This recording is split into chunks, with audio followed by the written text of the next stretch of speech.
Hi, Chaim.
Hi, Chaim. Rabbi Kivin told me he's coming on Mitzvah Hashem today.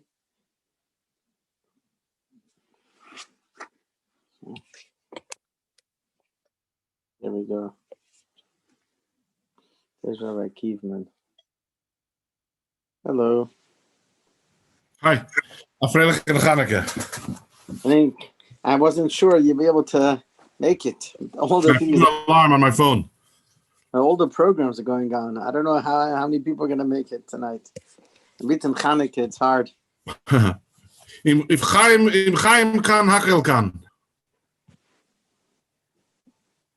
You're on mute, Chaim. Afreilig en Ganneke. You too.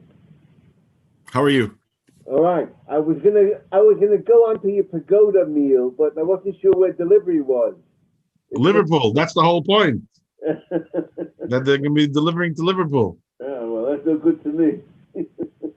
You have pagoda there around the corner. You can have it anytime you want. But that's no fun. I need to join in to something. You can still join in on the Zoom without the pagoda meal. I might do. You're welcome to join in. Everyone's welcome. It's a nice interview. Okay, so we'll get started. Rabbi Gerari is coming on soon. I need to be co-host, Rabbi Cohen. How do you do this? They put me. You go into my box on the three dots, and you press three dots, and then you'll see make co-host. But I'm on the iPad. I can make. I have. However, I'm co-host. Okay. Recording paused. 1 second. Oh, so of course. Okay, we're good. Okay. We're going to do tonight is not so much pictures of the Rebbe. We're going to do, this is the Rebbe's Menorah. Let me make it bigger. We're going to see bigger picture soon, but this was the Rebbe's Menorah that he had in his room in the office in 770. Okay? It's a very simple stainless steel menorah. It's not silver. And this is what the Rebbe had in his room. The Rebbe had a few menorahs. Soon you see the one that the Rebbe had at home. But this is what the Rebbe had in the room, and it was on a chair. And the picture was taken in the early noons when the Rebbe went to the oil one day, Hanukkah. And when the Rebbe would light, he would open the door and put it in the doorway. And that's where the Rebbe would light a simple Hanukkah menorah. Let's now see if we can get a better picture of it. It has a Magen David on it, for those who have problems with Magen Davids. Here. So here you see it. This is the back. This is when you come into the Rebbe's room. This is on your left. This is towards the back, opposite the Rebbe's desk. So this is the desk, and the English Hayem Yem is there. And you have this menorah. Apparently, this year somebody went and produced a replica of this menorah. Here's a Magen David. Okay, probably the same pictures we saw before. And this is what the Rebbe used when he lit in his room. Okay, now in the good years, the Rebbe used to go home in the evening and light for the Rebbetzin. But then there were times when he didn't. And then after Chav Shvat, when the Rebbe moved into 770 a year later, so this was the Rebbe's home, the Rebbe's room, and this is what he lit the menorah on. By the way, if you haven't been to the Rebbe's room, so there's old Sfarim here, but here we have Encyclopedia. American, is that what it says? American Encyclopedia. Never had there as well. Today, these are all covered in plastic. They're big perspex, and no one should touch the Sfarim. But a Shas, all sorts of different Sfarim there. Okay. This is what the room looked already to have already in the Rebbe's room. So there's a picture from the other side as well. This is from the door taken. Okay, now before 770 was extended and built and everything, this was a window. Went to the outside. You see pictures of the original 770 behind the Rebbe's room. There was a porch, and this was the end. The building ended, and there was a parking lot in between 770 and the next building. So here you see this was the Rebbe's bed. We'll soon see a better picture of it. And the room really didn't have much space. There was a round table over here, which is still there, which is a table from that the Rebbe Marash made. The Rebbe Marash wasn't well, and the doctor said it needs to do. He was very crafty that he needed to do things. He was a carpenter, so he made a table, and somehow it arrived in America, and the Rebbe had that table over there. And then there were other tables. There was Sfarim that came from the library and stuff, and sometimes the Rebbe sent it back. And this was a cup that someone presented the artist. What was his name? You might remember his name. He was the original artist. He made these beautiful paintings. He was a Tomim in the 1940s when the Friedrich Rebbe came. I forgot his name. And he presented the Rebbe with a cup. And there was 80th or 85th. I can't remember one of the birthdays. And the Rebbe held it on his desk. And you see how much. This is a lamp that the Rebbe used, and the Sfarim and everything. The desk wasn't in these later years wasn't used so much. The Rebbe did not apparently use this desk very much. But hey, there's a filing cabinet there. On this end of the table, there's a Kollel Chabad pushka. The Rebbe kept a mezuzah. An open mezuzah was always on his table. One day we'll find the picture from the other angle. There was an open mezuzah there. There are certain things which never left the table.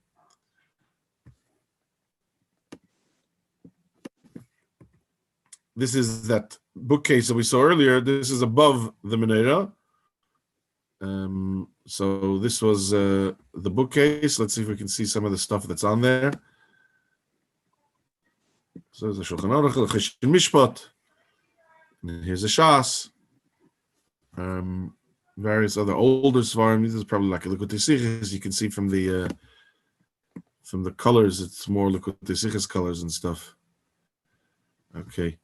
As it is today, it's all covered with plastic perspex as it was, as the Rebbe left it. What's this one here? I don't know what this is over here. I can't see.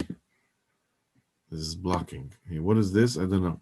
You have to go into the Rebbe's room today and find out. I don't know.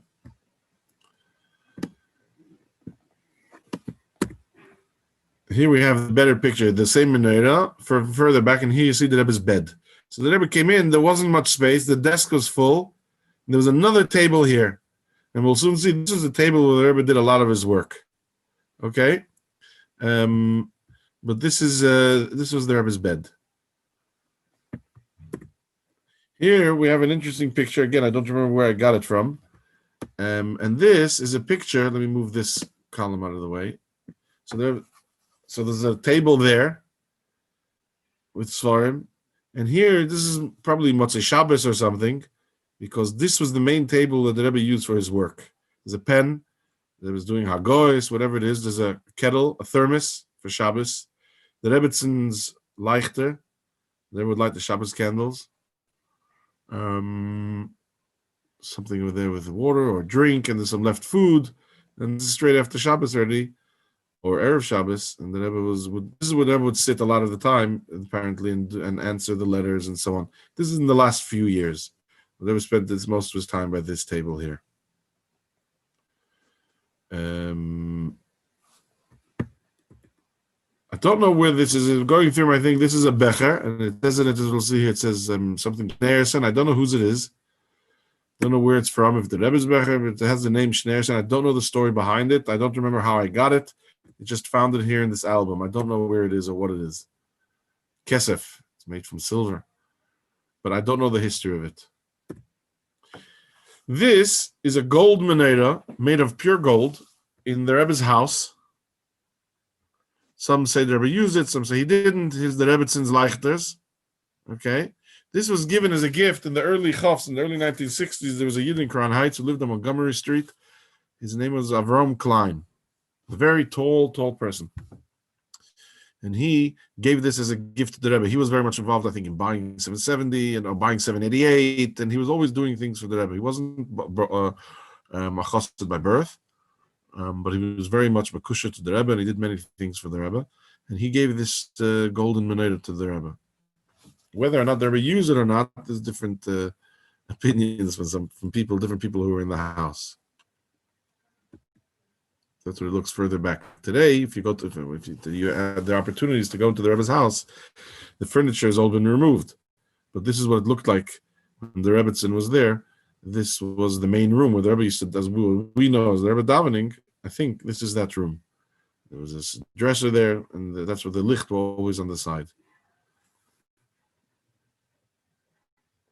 Maybe Rabbi Gerari will be on later. He'll be able to share it. Don't know. Back to that desk that we just saw, the black and white. Here's a much better picture of this table here. It might even be the same. Oh, the same. Yes. So this is a much clearer picture. So here you have the Algemeiner. This is the kettle for Shabbos. 2 clocks. Here's Mezenis and the Leichters. And again, everywhere this farm. I was going in this farm. Don't know what this booklet is. All Svarm, all over. Don't know what this dish is over here. And this is the Lubavitcher Rebbe, a lamp. And the Rebbe ate like that alone out of a thermos when it came the first Pesach. After the Rebbetzin passed away, and the Rebbe was in 770, so they thought maybe something. The Rebbe said he'll have Seder alone. And he wants all the food and everything brought in beforehand, no one to serve him, nothing. And the great Lubavitcher Rebbe had his Seder alone, eating out of tinfoil. Heartbreaking. And that's what they brought it in, and then a warmer or something, and the Rebbe, wrapped in aluminum foil, what you call here, aluminum wrap, I don't know. And that's how the Rebbe had his Seder, and that's how the Rebbe ate Shabbos and Yom Tov meals alone. Someone asked, Mrs. Halberstam asked the Rebbe to have Seder. They're inviting the Rebbe to have Seder with them. Her husband was a helper by the Rebbe. And the Rebbe said she said the Rebbe shouldn't be alone. And the Rebbe said he's not going to be alone. He's having Seder together with the Shver, together with the Frierdiker Rebbe, so he's not alone. Yeah. Here is what the Rebbe's desk. Originally, remember we saw it before. This is what it looked like. This is probably the Megillah. It could be the Megillah Esther was wrapped up like this. So it could have been that time of year. And that cup, Michal, his name was. Do you remember his name, Rebbe Cohen? The Michal Schwartz, that was his name, Michal Schwartz. And Michal Schwartz designed and made this beautiful becher, which he gave to the Rebbe for, I can't remember which occasion it was. And the Rebbe had it on his desk here. So this is the Rebbe's desk, and this is from that end of the room. So again, Sfarim everywhere in papers, and I'm guessing this is the Megillah, but we'll find out. And that's the other end, that other table. Here's the windows. Okay. That's the end of that tour. We saw the Rebbe's Menorah, and they should help. We should have a Freilich and Chanukah, and we should see them in the Kohen Gadol lighting the Menorah in the Beis Hamikdash. The Rebbe is that Kohen Gadol who's lighting the Menorah for all of us. Our Ner Hashem Nishmas Adam, our Neshamas is lit by the Rebbe. And we should be zeicher to be able to see that in this Chanukah, to be able to get Chanukah geld from the Rebbe. Very nice. Did you ever get Chanukah geld directly from the Rebbe? A few times. But tell us. So the last years, the Rebbe gave Chanukah geld. I remember in Toshin Nun or in Aleph, it was after Yechidus Klalis, because there was Yechidus a number of times a year. And one of them was, the second time was Yitis Kislev, after Yitis Kislev. So there was after Tishrei, and then after Yitis Kislev, usually between Yitis Kislev and Chanukah, but this time it was on Chanukah. So the Rebbe gave, there was all the Yechidus was finished, and the Rebbe said he wants to give Chanukah geld. The Rebbe gave $1 coin. It had a little bag that was printed, a little plastic printed. It said Chanukah Toshin Nun or Tinose. It was 2 years like that, and with $1 bill as well. So it depends on the years. And he gave out the dollars, the Hanukkah geld. There's beautiful pictures, which I think I showed a few weeks ago, of the Rebbe giving out to the children on Hanukkah by the back doors of 770. But it was Hanukkah geld. He gave dollar bills. Apparently, in the Chovs, he used to give silver dollars as well. There's a beautiful story. I can't remember the details. You'll have to ask my father-in-law. When Zalman Jaffe was in New York for Hanukkah, sometime in the early 60s in the Chovs, and he was in Florida. And then my shver was a bacher. Then he came down to Florida to be with him. And then he said he has to go back because they announced that Rebbe was giving Hanukkah geld. They didn't know which day he's giving it. So he wanted to fly back. And fly back. The Rebbe, there's a whole message from the Rebbe. And the Rebbe sent them Hanukkah geld and sent down. So he said, Rebbe, he's sending for him. What about me? So the Rebbe sent for him and for Rosalind and for Hindi Lou. Hindi Jaffe, the Rebbe said the Teira Chosal Mamoyne Shel Yisrael, not to spend money to fly back, and the Rebbe will send them Hanukkah geld. Which is interesting because there were other occasions. I saw it settled the other day. Where did I see it? Where someone wrote to the Rebbe that he missed getting Hanukkah geld. And the Rebbe wrote a very, very sharp settle to him. When I asked to do this and that, you're not there. When I asked for this, you're not there. Hanukkah geld felt, the Rebbe writes. That's what's missing. Wow. That's what you're complaining about. So felt in Hanukkah geld. It was a sharp settle. I have to remember where I saw it the other day. But then there's stories in the Chovs. There was a bocher who wasn't well. He wasn't allowed to go to mikveh. He couldn't, so he didn't sleep for 3 days. He asked the bocher to keep him every time he fell asleep. He shouldn't sleep for more than 72 minutes. So he should be able to get Hanukkah geld from the Rebbe. Wow. Then he used to give silver dollars. Rabbi Gerari will be able to tell us about the silver dollars that the Rebbe used to give.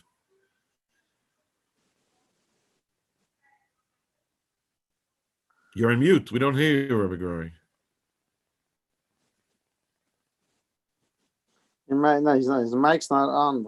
He Your Zoom is not on mute. Your computer is on mute.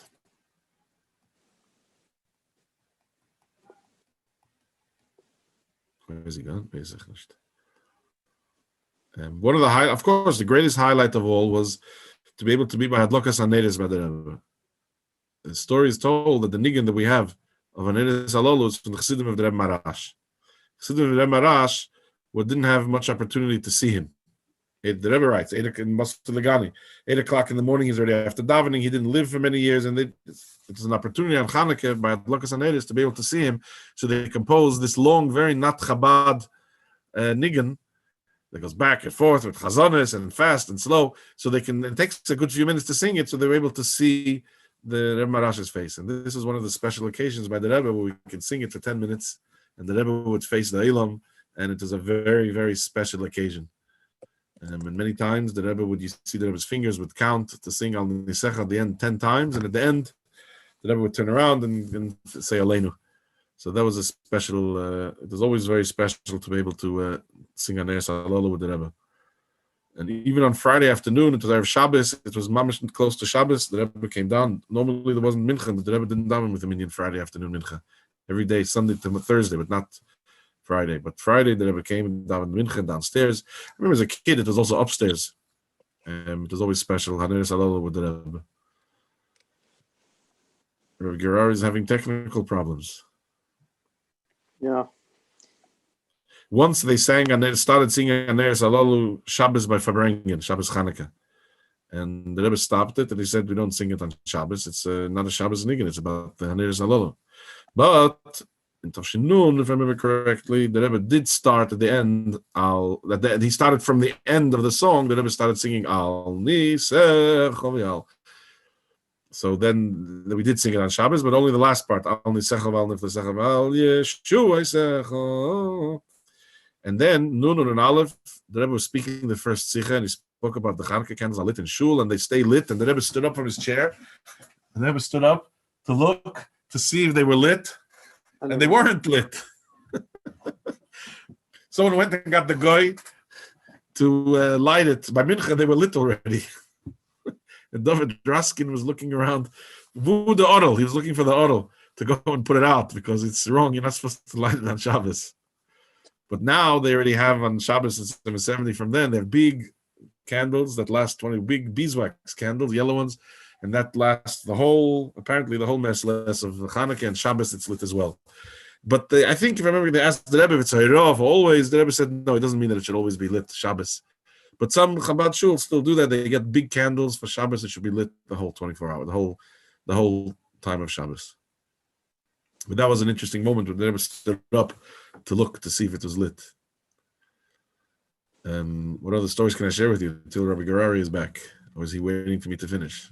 No, his mic is still not showing it as on. Ah.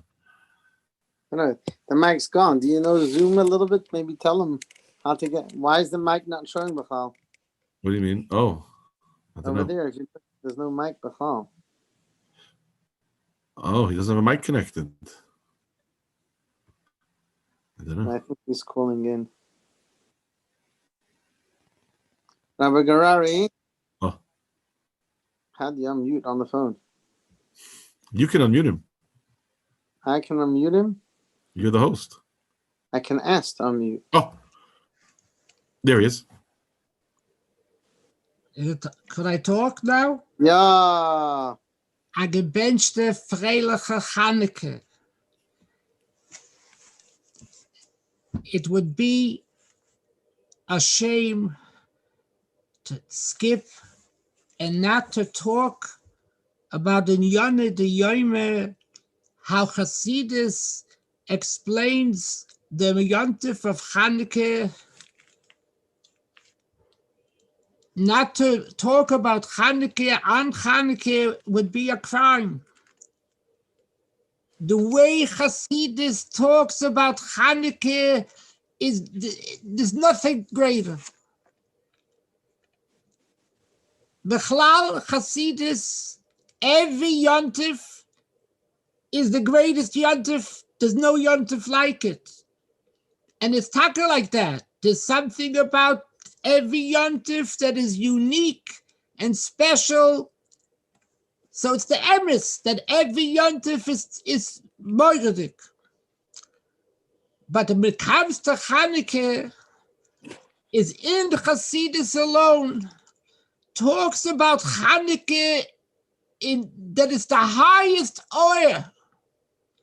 The oil of Chanukah has the power to make over the Choshech, that Choshech should become oil. It's the only mitzvah in the whole religion. To do it, dafke b'shus harabim. Nicht as a mitzvah. In no mitzvah, dafke mit Pesach beisai mi bachutz. I'm quoting the Lashon of the Rabbeim. A mitzvah b'shus harabim. There's no such mitzvah like Chanukah. So Chassidus explains. Everybody knows what it says that the Eibishter said to Aaron about the Neiros, that HaNeiros halalu einam b'teilis li'olam. But l'chiyayre, the Neiros of the Beis HaMikdash, after the Churban Beis HaMikdash, we didn't have no more Menorah in the Beis HaMikdash. So what does it mean? Einam v'teilis li'olam. Says the Ramban that this is going on Neiros Chanukah. That from when Yidden began lighting Chanukah menorah, it will never ever be bottled. What's taka the pshat? Why the menorah? There was a man that we didn't have already a menorah in the Beis HaMikdash. We didn't have. You break him?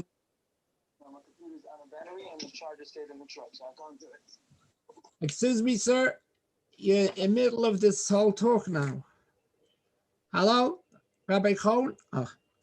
B'meile, so Chassidus explains that the hour of Chanukah, being that it's 8, and 8 is already even in Nigla de Torah, a famous Rashba, that when something is 7, it's still in Seder, Shtalshalus, like the menorah of the Beis HaMikdash that was 7, If it's 7, it's still in the limits of the world.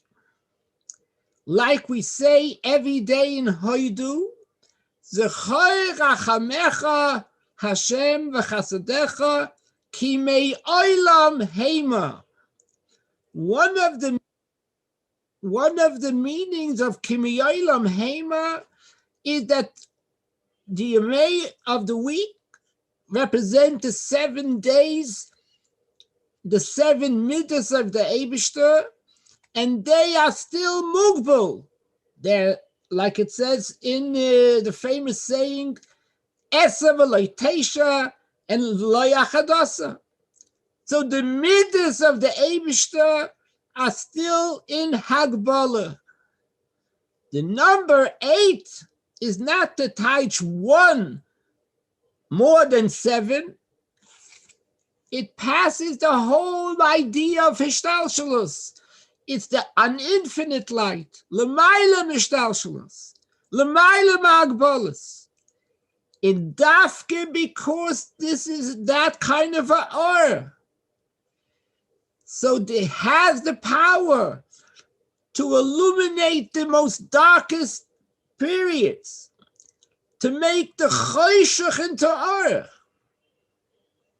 And this also answers many different things about Chanukah that has the same answer to all questions.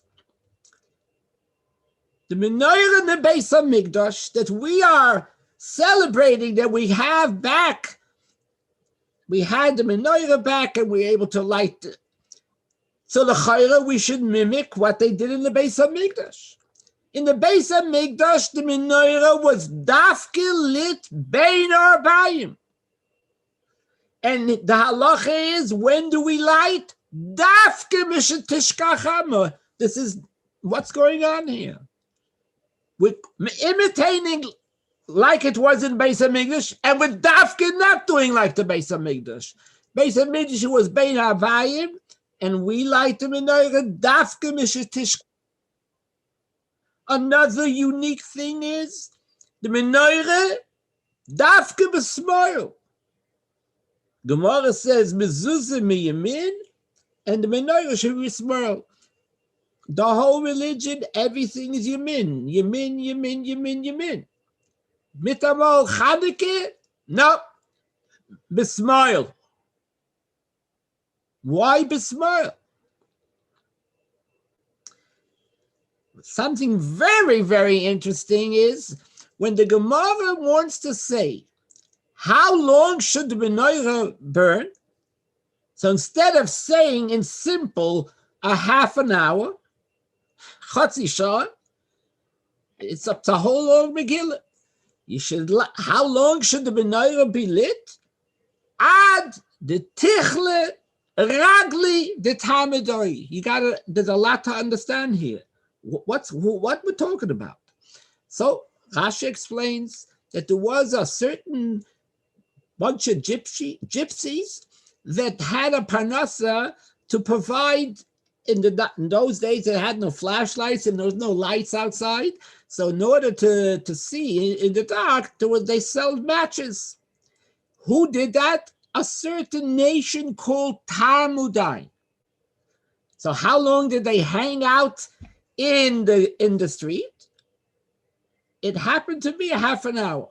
So instead of the Gemara saying a half an hour, this is the most weirdest thing. So it says, no, I want to clarify. I'm not telling you half an hour. You should light the menorah till you can't see even the legs of the Talmudais.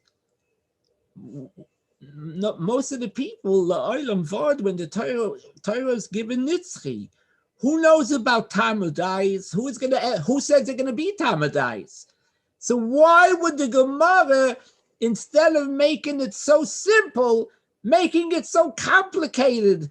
They should light it till you cannot see the legs of the Talmudais. All this needs a lot of clarification. And it's all answered with one nekudah. that we have to know that the Neiros of Chanukah is the biggest or that it could be. And it's 8. And 8 is Bli Gvul. Oh, if it's our Bli Gvul, then you could even make over the smile. That's why you dafka have it the smile, because the smile is the opposite of Kedusha. The menorah has the ability, and it does, change the left and make the left into right. And that is why we light dafka mishatishka chama. Because the point is, the menorah in the Beis HaMikdash, because it represents the Seder Shtalshalos, the 7 Midos, that does not have the power to make over Choshech. So you light it when it's Or, and you could be Meisef Or in Or. But to make over Choshech, Choshech should become Or. That you need a Or Bli Gvul, and that's Taka Chanukah, and that's why we dafke light the menorah Mishatish. Then, now we have another pshat in what did the Gemara mean, that how long should the menorah burn? From till you can't see the legs of the Tamadois. Peleplom. So Chassidus explains that Talmudai is not just the name of a nation of a bunch of gypsies that call themselves Talmudais, but Talmudai comes from the word mered, rebellion. In Chinese, it's klippis, the koyach, the opposite of kedusha. The menorah has to make till there's no more merida.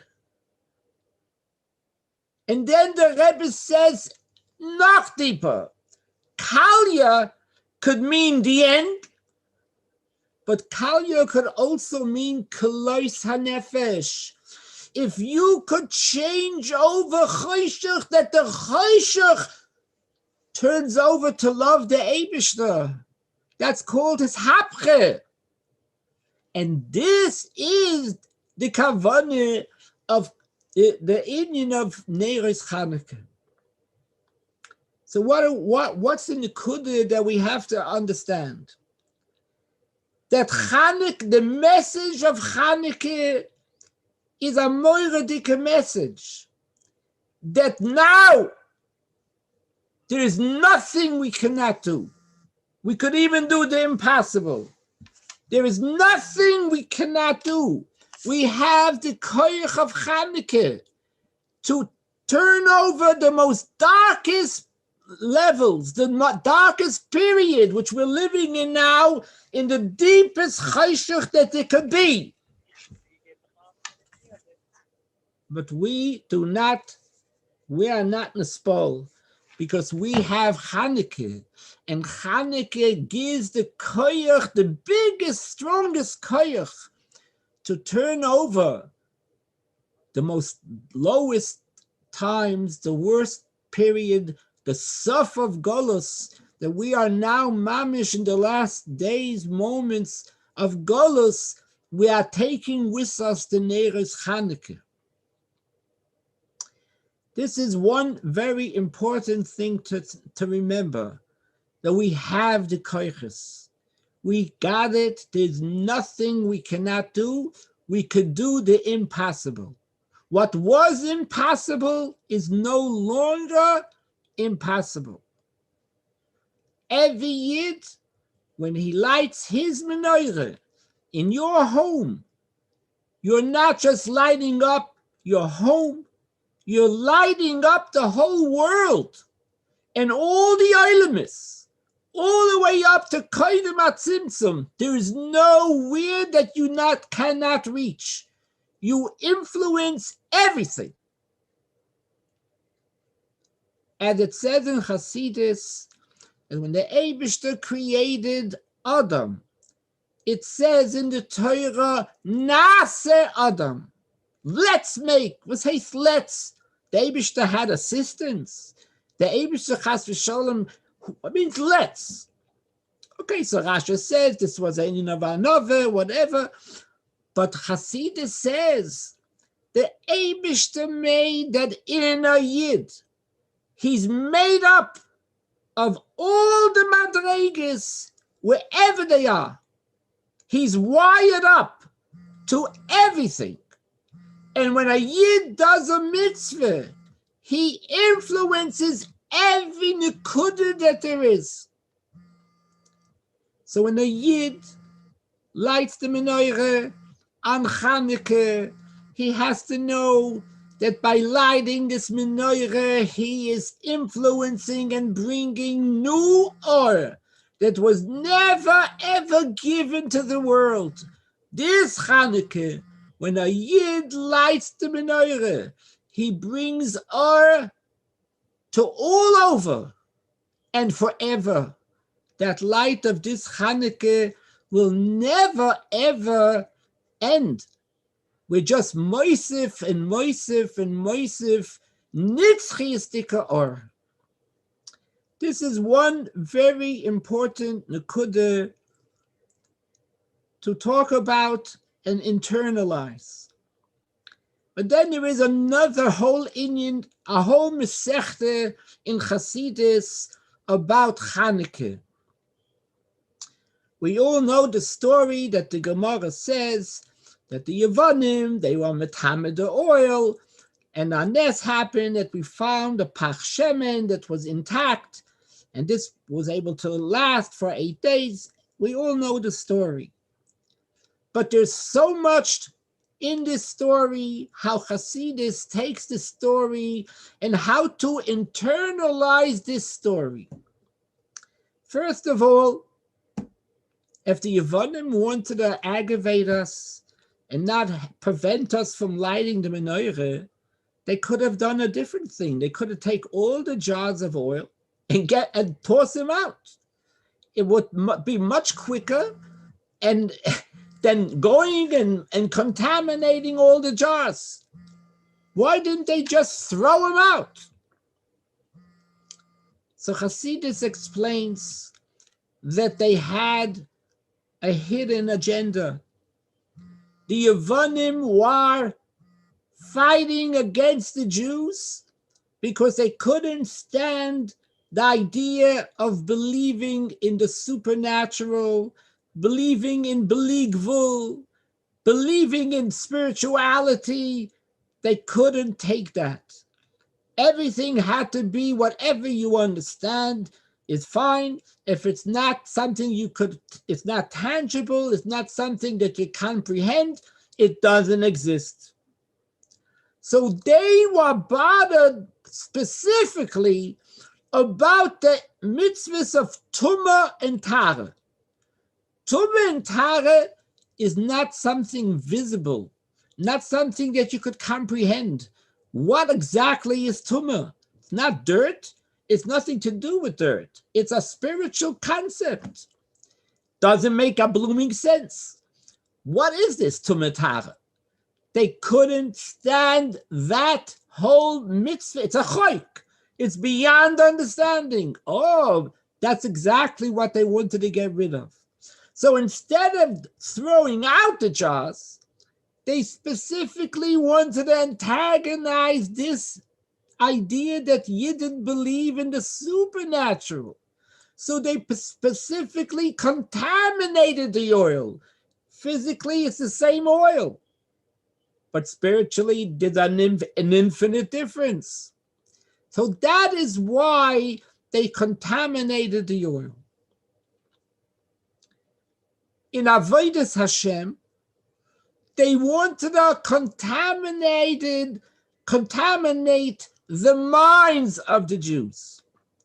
Shemen represents our intellect, because Shemen, just like physically, if you mix oil with any liquid, the liquid oil always rises above and it separates itself from everything that's under it. That is our intellect. intellect is objective. Pure intellect has nothing to do with what I feel. It rises above my personality. It's the oil of me. But that oil of a Yid is, even though he has intellect, his intellect is intact. He believes in Seichel. He has Seichel de Kedusha. Seichel of a Neshama accepts very much that the Eibishter is l'mayla min ha-Seichel. So they wanted to contaminate the moichen, the minds of the Yidden, the attitudes of a Yid, that should chas v'sholem change. And as the Rebbe explains, that unfortunately they did have, to a certain extent, they had some success. A lot of Jews became assimilated and became like the Greek Syrians. In matter of fact, the Rebbe learns in the Nusach of Al Hanisim, when it says Verabim beyad miyatim, the Rebbe learns we're talking about Yidden, unfortunately. A lot of Yidden fought in ideology with the Miyatim, who believed that Yiddishkeit has to be total emunah on the Eibishter. So getting back, so what was the Nes? How does Chassidus explain the Nes of finding a Pach Shemen that was intact? So Chassidus explains the Pach Shemen that every Yid has is his Yechidah Shebenefesh. The Yechidah Shebenefesh cannot be ever contaminated. No one could get there. That remains always pure. That part of us could never be severed from a Yid, even though it says in the Torah that chas v'sholem, there are certain averis that is a issa karas. And if you read the plain words, karas means you get disconnected, chas v'sholem, from the Eibishter. Comes Chassidus and says clear, you could only disconnect certain levels of your neshama, but your yechidah could never be disconnected. No one could get to. So we have this Pach Shemen, b'chaysamay shel kohen gadol, that remains always pure and is not ever touched. And from there, we could take the strength and reconnect all other parts of our neshama. Our yechidah, Hashem shines. It says in Chassidus, Yechidah is Lashon Nekeva. It's a mekabel. What's in the Yechidah? The Yochid. The Eibishter himself is revealed in our Yechidah.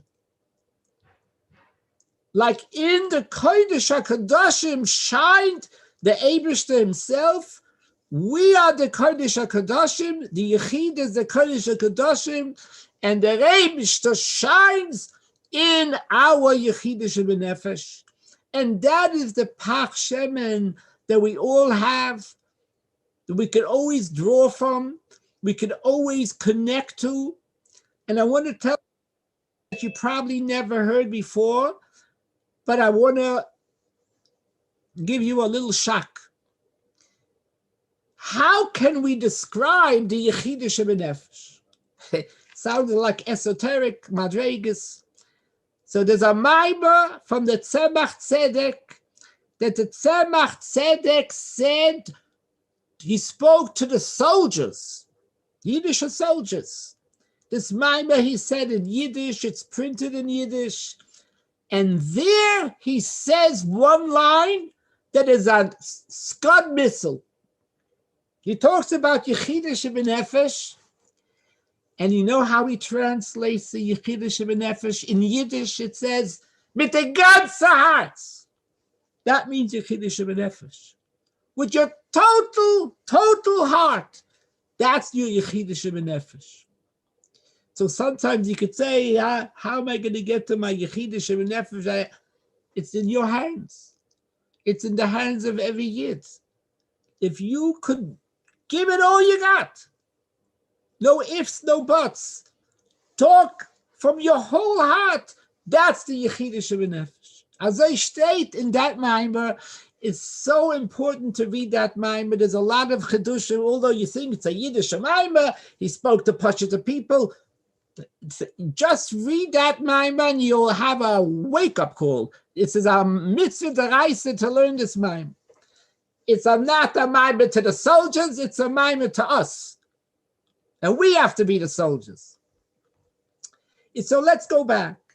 Kommt doch raus that Chanukah is telling us that we have, every Yid has a pach shemen b'chaysama shel kohen gadol. And you could draw from that, it's yours. It's given to every Yid, it's yours. And guess what? Avas Yisrael that a Yid is supposed to have to another Yid is because he has the same Yechid as me. You're supposed to love a Jew because he's a Jew. And he has a purity that is mamish kodesh kodashim. And that is what the Rebbe instilled in us. This is the Yesodis of Torah Sabal Shem Tov, to love a Yid because he's a Yid. And he has the same potential as every Yid. You just have to bring it out. You have to help him find it. But it's there by every Yid. The Pach Shemen b'Chaysama shel Kohen Gadol.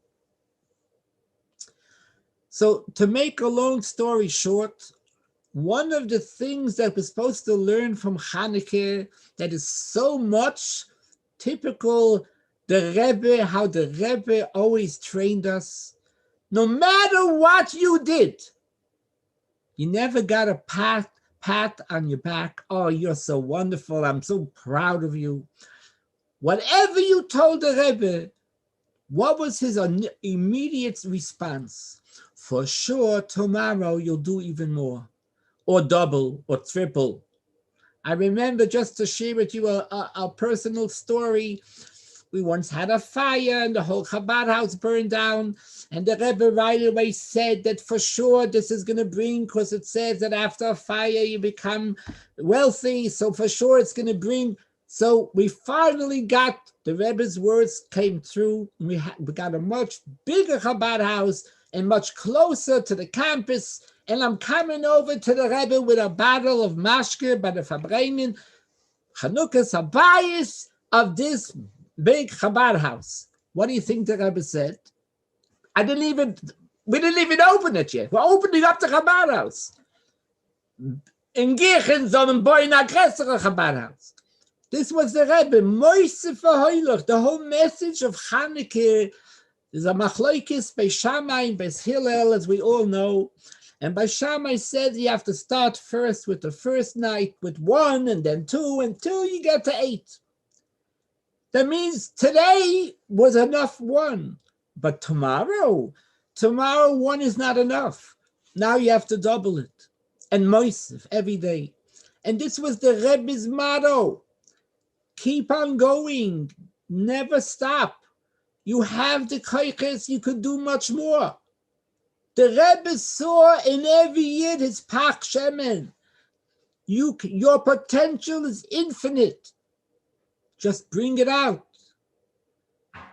So this is one of the messages of Chanukah, Moise Verheulich, in our personal Yiddishkeit, in our personal Avodas Hashem.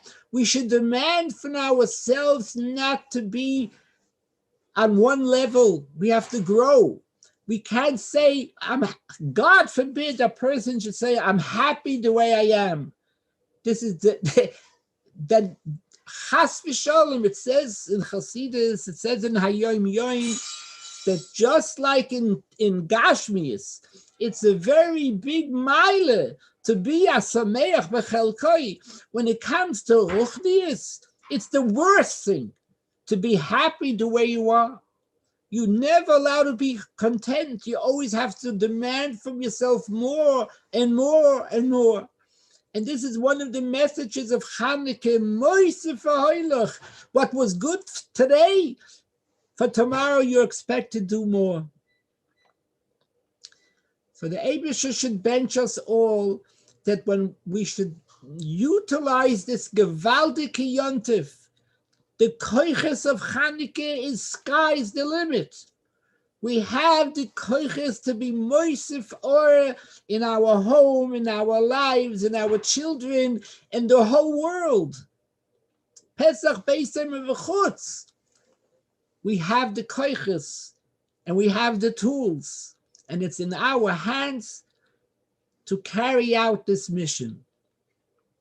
So I want to wish everyone a gebenchte freiliche Chanukah, a lichtige Chanukah, a warme Chanukah. Wir soll reinbringen Warmkeit in Avodas Hashem. We should, you know what the Alte Rebbe says in Tanya, Ner Hashem Nishma Sodom, that a neshama is compared to fire. Fire always draws to go up, to go back to its shoirish. Although when it's going to go to the shoirish, it's no longer going to be fire. So where's he running to? That's a yid. A yid's connection to the Eibishter is not about, I'm going to be better, bigger, greater. That's not a yid. A yid is full of emes. He's drawn to the emes because it's emes. So the Eibishter should bench us. We should have a lichtige Chanukah, a freiliche Chanukah, and we should have a lot of nachas from our children. Make them Hasidim.